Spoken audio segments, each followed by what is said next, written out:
When life throws you a curveball, how are you going to handle adversity?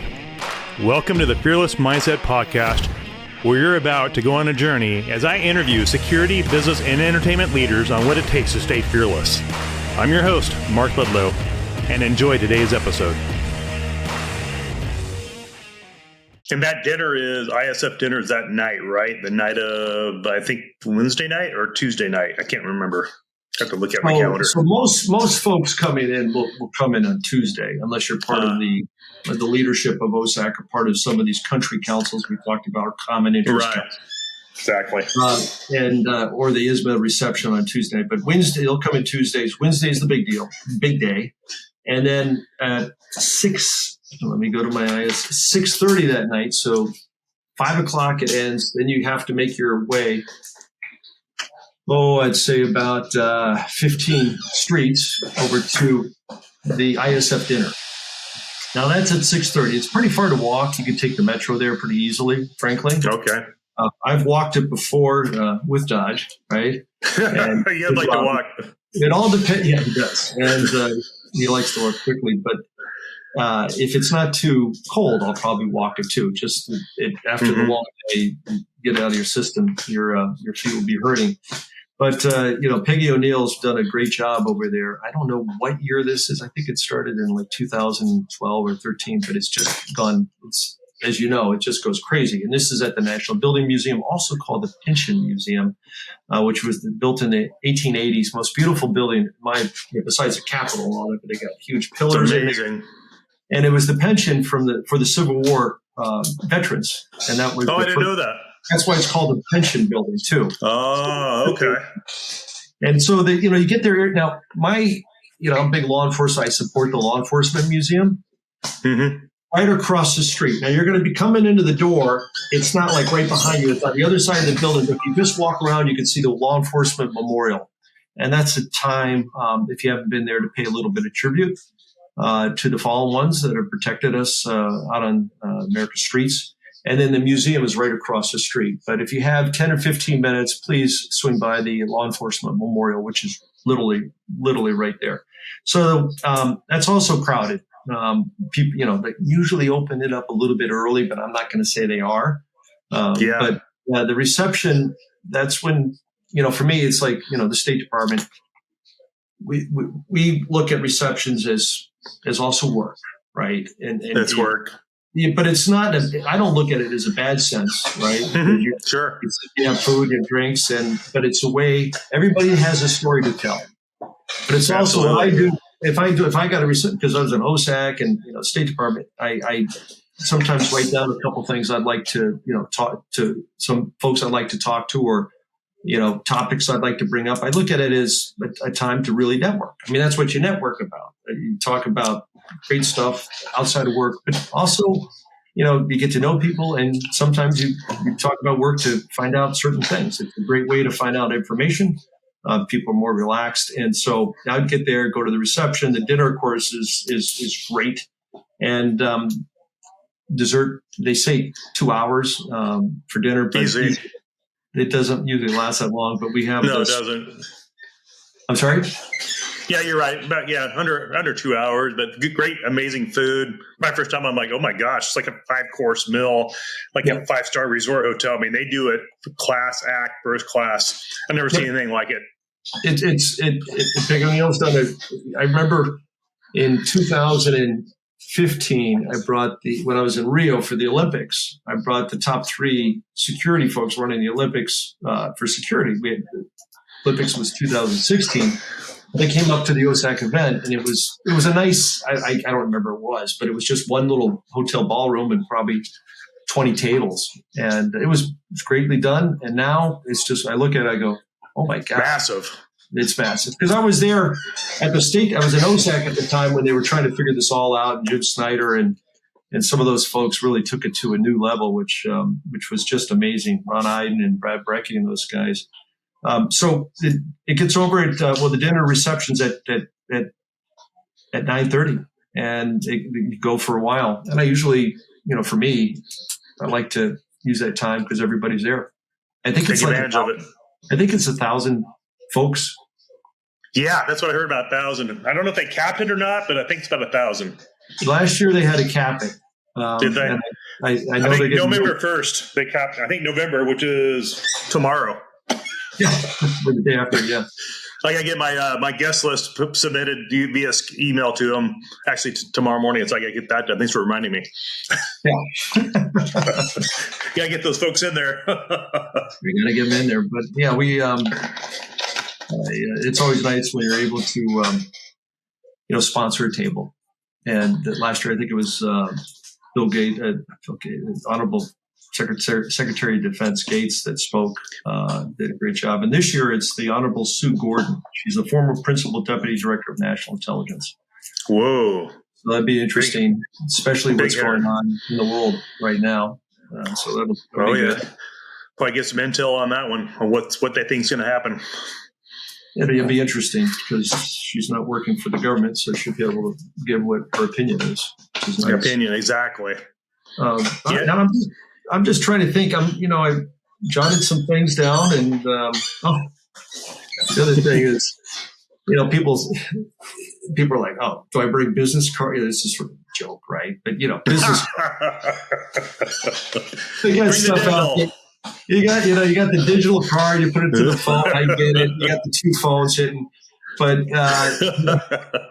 if you bring your business cards, it's not going to hurt, right? And that'll be good. And for me, the way I did business cards, now I'm maybe old school, is if I were talking to somebody and she said, "Hey, we've got something going on in down in Rio or whatever," and what I'll do is I'll just write down certain things like, okay, check in with the country council, that kind of thing. And then when you go through the business cards, you can look and say, okay, what did I tell this person at the time? Because everybody's like, yeah, sure, we'll do this. And, but then later on you forget. But if you write it down the business card, it's my own little thing. You put it in your pocket. It's makes it easier to remind yourself of what you said you'd do.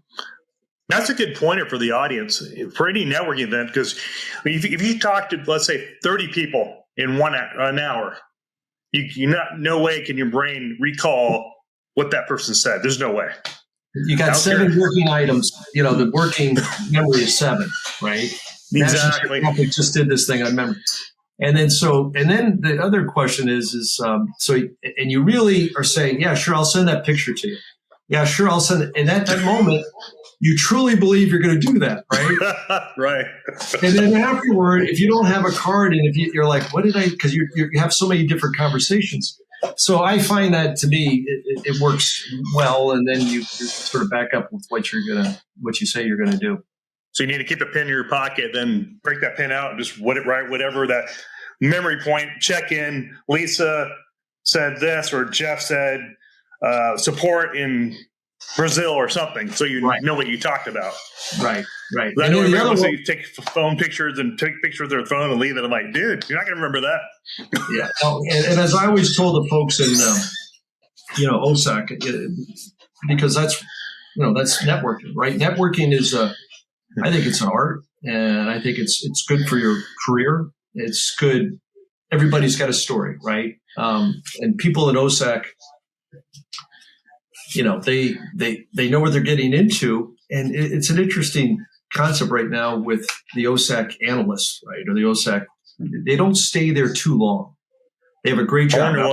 I'm talking to the workforce, the OSAC, the folks working, and they come in and get a top secret clearance.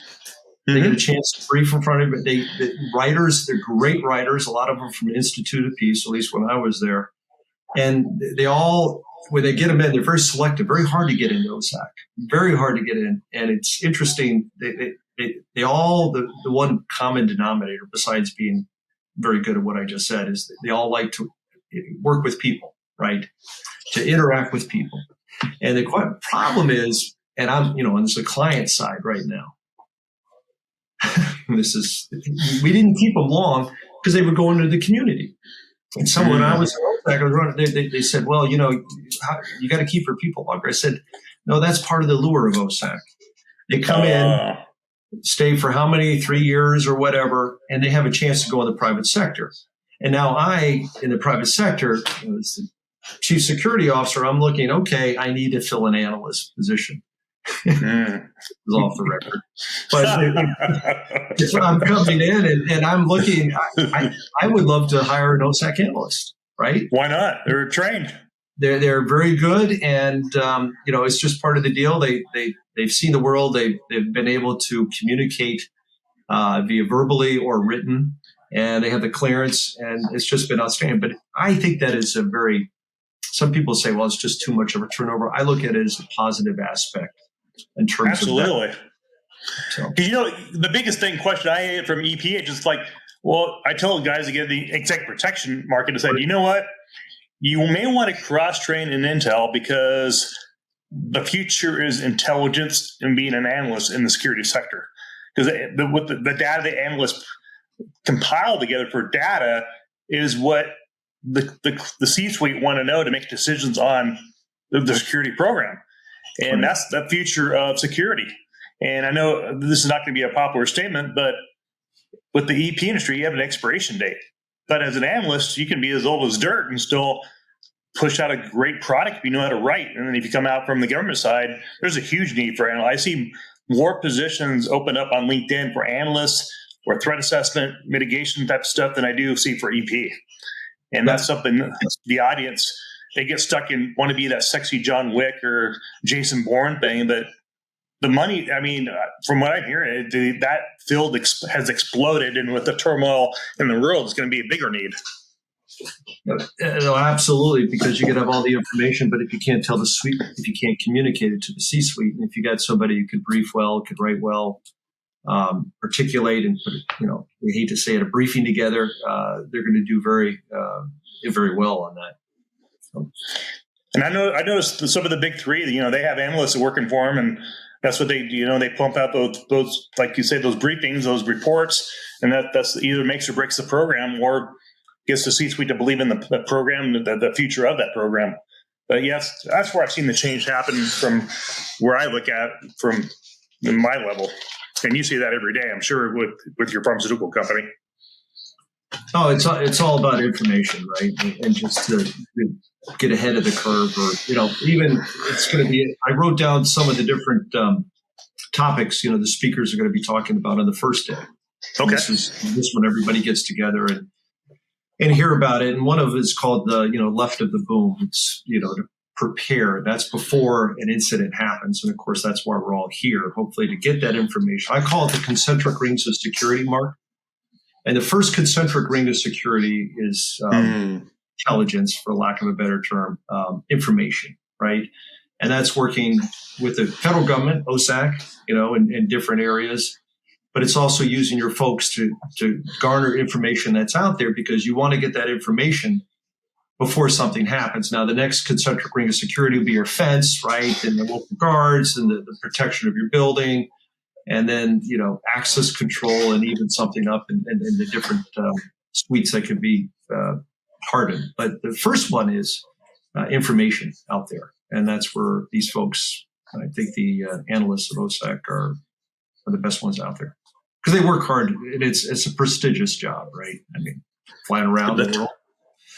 Is that what they do? They fly around the world, and that's pretty cool. That'd be a cool job to have. Well, they fly around the world, here in the States, but, it's overseas. It's OSAC, right? Mm-hmm. And you've got DSAC, which is the Domestic Security Advisory Council, which is outstanding. I'm using them all the time. That's stateside. But overseas is the OSAC portion. So they're out there the analysts are going out there to look at some of the countries and become accustomed and familiar with the trials and, the threats out there, but also they're going out there to brief some of the country councils, et cetera, et cetera. Even when I was out there, we had Iraq and Afghanistan going. I started something called the public-private partnership trips, and that's where I would take. And at that time in Afghanistan and Iraq, there were a lot of American businesses there, right? And so you have to support your client, which was American businesses or faith-based groups or educational groups going out there. I would take the businesses, and we made a trip to Afghanistan, and I think we made 2 trips to Iraq, public-private partnerships where I led it, and they came out there, and we met with the military folks out there, the embassy folks, and it gave them a feel, can I it safe enough with the risk management? Everything's risk management, right? You've got the paradigm, the risk paradigm.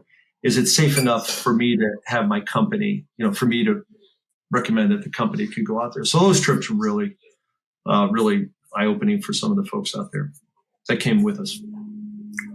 Yeah, I can imagine being a fly on the wall to see and hear, to watch what's going down in those meetings. Pretty wild. That was interesting. That's why I extended there twice. It was great. Just the experience and exposure alone. Right. That's amazing. So what's the other speakers you have on your list there? Okay, so a couple coming down here. Mark is the first day is an ambassador from Ukraine. Wow! So that'll be interesting to find out, because that's not in the headlines right now, but nothing's changed there. So she'll be speaking, and then it's going to be the left of the boom and preparations, which I think is the bread and butter why security exists. You try to prepare ahead of time, and if something were to happen, to react, and then of course after that is to respond. But we also, the other one, and it's going to be security in AI, which you have to have, right? Everybody's like, well, let's talk about too much. Not really, because it's changing, and so we'll have some interesting speakers on that one. And then it's they're going to talk about deterring wrongful detention overseas. And then in the afternoon is the breakout sessions. And I brought it up on my computer. I don't have those right in front of me, but they're going to be interesting also. Wow. That's a lot of content for 3-4 days. And I think Pete, the audience listening, Peter Ford's with Director of Security for a pharmaceutical company, former State Department guy himself, and worked as an officer in the Army as well in the reserves. And he's got a lot of experience. I've just seen Pete work the room like no other. He just has a talent and gift of connecting with people, and that's why I wanted him on the podcast, just to share how valuable networking is in the industry, not just the security industry, but any industry. Networking and just being connected to the right people. It's not, they say what you know, but who you know. And I've seen watch Pete work the room like a magician. Everybody knows Pete. Well, the thing is the interesting thing is, I gave him a little tidbit about writing things down, because if you promise somebody you're going to do something, right, you got to do it. The second, and they didn't forget, because maybe that was important to them. So write it down, because you're not going to remember. The other one is interesting is, you got your OSAC badge, put it out there. No one's, they just remember, hey, there's a security guy from OSAC. People still remember me from OSAC, right? Put your name out there. It's the same thing. You're not going to remember everybody's name. There are some tricks that I've always sort of, if you could associate that person with something else, like a buddy from childhood or something, you see not that person, Mike, you might see your childhood buddy, like boom, picks it up. There's certain things, but don't worry about it. Everybody's forgotten everybody else's name. That's why you have the cards there. And then the interesting thing is, when I first started this, I remember when we were thinking about taking pictures, right? Because I was there in 2010, 14, when social media was starting, LinkedIn and all those kind of things. And the government, we were sort of sensitive, but OSAC was pushing, because we understood it's free. You've got to let people know OSAC exists, because it's free. As long as you're incorporated in the United States, you get to go for free. And this is costing now some companies, or thank you sponsors, they're putting it up. Sponsors. But the thing is when you come, this is all free, and you've really got to appreciate it. So when you get there, people's names, not a big deal. Enjoy it. You make some connections. And when you're working the room, just remember, everybody's got a story. And the difference between OSAC and some of the other ones, Mark, is anybody could come into OSAC from the smallest little group, right, to the biggest company. And it's free. And you don't need membership. It's like, here I am. As long as you pay taxes, as long as you're incorporated in the United States, that's the main thing. And it's interesting, because all the different companies, some give more than others. I think if you have not gone to OSAC and volunteered to do something at a country council overseas or in state with Main State Diplomatic Security, I think it's a time to volunteer. And this would be the time to talk to some of the analysts to find out how you can become more involved. And for me, for example, I think it was about 2 years ago, I was the chairperson of the European Regional Council, and I did that for 2 years. And that was a lot of fun. The only bummer is we had the 9/11 Museum in New York City all set. We raised all this money. And it was in April 2020. And of course, the pandemic hit and we had to cancel everything. It was about 250 people ready to go. So that was a tough time. But Dave Schaefer from NASDAQ came after that. And he had he brought the folks up to the closing of the NASDAQ, which was great. Wow, that's cool. So that was, they invited me there. And then I had a chance to open also New York Stock Exchange. I saw pictures of that. That's cool. Yeah, so it was fun. I've done both, but that's part of OSAC, right? So it'll be a great week. Yeah, I think you're right, Pete. With everything going on, that place is going to be probably maxed out. I think they already closed registration on that thing. They just maxed out so fast with all the current world events going on, and people kind of want to know what to do, what to think, business wise, what to forecast next year. So many unknowns right now. It's closed down October 14th because they reached capacity. And jeez, that was fast. So yeah, I've gotten a lot of phone calls, and it's tough. It closed. I got 2 people that want to come in. I'm like, hey, sorry, there's nothing I can do. It's like right. I'll be there, but my team, well, can I go? I'm like, they're maxed out. Sorry. Yeah, that's how it is. That's the State Department. That's one of the negative aspects of the State Department is just the room. The size. Not enough. Yeah, there's a couple of thousand people. Is that what they max it out at? I'm not even sure. I think it's around 1,300. But the problem is, the issue getting sort of behind the scenes in OSAC. We have people will sign up and they are like 5% chance I'm going to go. They don't go. They don't tell us they're not going, but they take a spot. So it's like having a seat on an airplane. Right? They oversell, and it's the same. It's an art, right? It's not a science. They say, okay, let's think about it. Sure. I guess it's a little bit of science because it's data, but they can't have too much. But it's funny because if you look at the Lloyd, the auditorium, the main auditorium, in the back, it's like 3 deep because some guys don't like to sit down.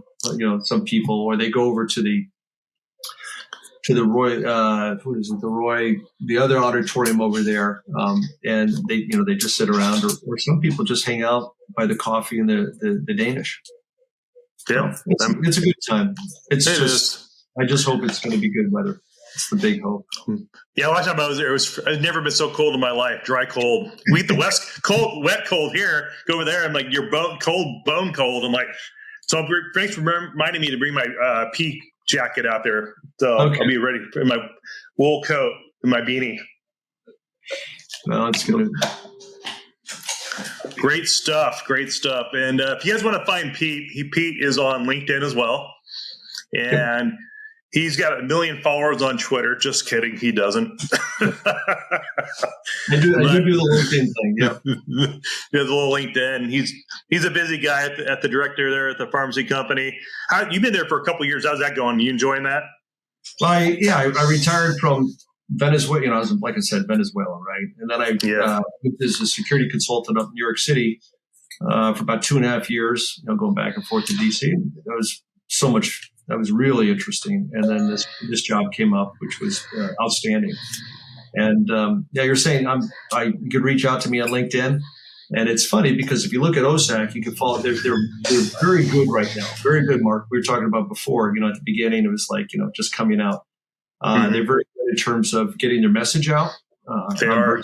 And I used to tell the folks I'd say, okay, let's take it. If you don't take a picture, it never happened, right? Because you gotta let people know what you're doing, and that's with OSAC, right? I think the forward leaning on that. The State Department is much more pushing information instead of like, hey, we can't say anything because we're the U.S. government, and I think that's refreshing to me. And the other thing is, I don't know about this year, but they usually have regional security officers from different posts coming in. Oh wow! Thinking about going in place, or if you. Some kind of, could there be something happening in Lyon, France, for example? Or, you could talk to the RSO. He might be out there, or she might be out there. But yeah, It's going to be fun.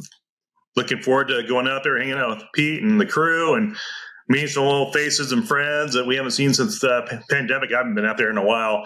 But for the audience listening to this, feel free to listen to any podcast platform, and please give us a rating on each platform that you listen to this, so we know it tells the algorithms, hey, this is a good podcast. Goodbye, please, 5. And give us a thumbs up on YouTube and subscribe as well and ring that bell.